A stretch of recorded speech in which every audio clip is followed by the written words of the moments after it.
Bonjour chers amis, chères familles, une excellente semaine avec ce thème qui est un encouragement. Il n'y a pas de tromperie dans la bénédiction.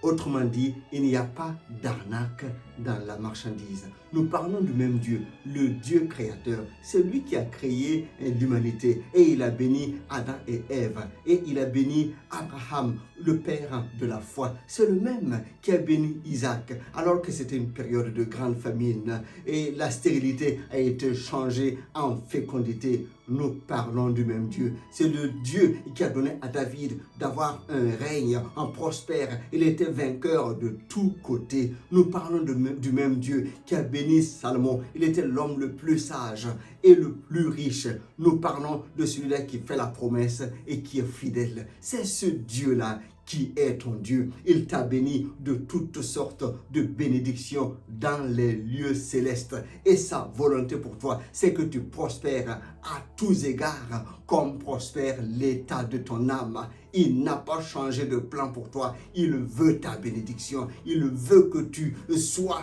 bien dans sa présence et que tu t'accomplisses pleinement par lui et en lui. Alors sois encouragé. Et toi qui estimes que tu as été béni dans ta vie et que tu as des avoirs, je veux te rappeler ceci, que ta bénédiction ne t'éloigne pas de Dieu. Au contraire, ta bénédiction doit t'approcher de Dieu et que ta bénédiction doit participer à l'accomplissement du plan merveilleux de salut de Dieu pour l'humanité. Autrement dit, toi, ta bénédiction doit servir le royaume de Dieu. Si ta bénédiction ne sert pas Dieu, elle deviendra amertume dans ta vie. Elle deviendra une malédiction pour toi. Ta bénédiction doit glorifier Dieu parce que c'est lui qui est l'auteur de cette bénédiction. Et toi qui estimes que pour l'instant, tu es dans le creux de la vague, dans les profondeurs et qui soupçonne même que Dieu t'a oublié. Non, il ne t'a pas oublié. Il t'a créé pour un objectif et cet objectif, lui, il veut que tu l'atteignes.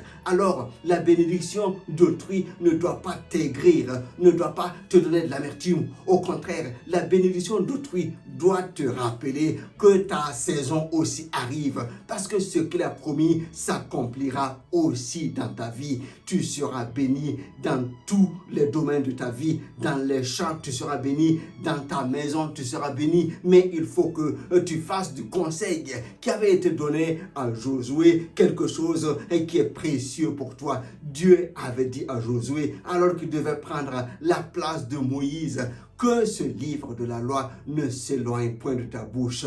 Médite-le jour et nuit. Mon frère, ma soeur, il n'y a pas d'autre secret. Nous ne pouvons pas recevoir la bénédiction de Dieu en dehors de sa présence.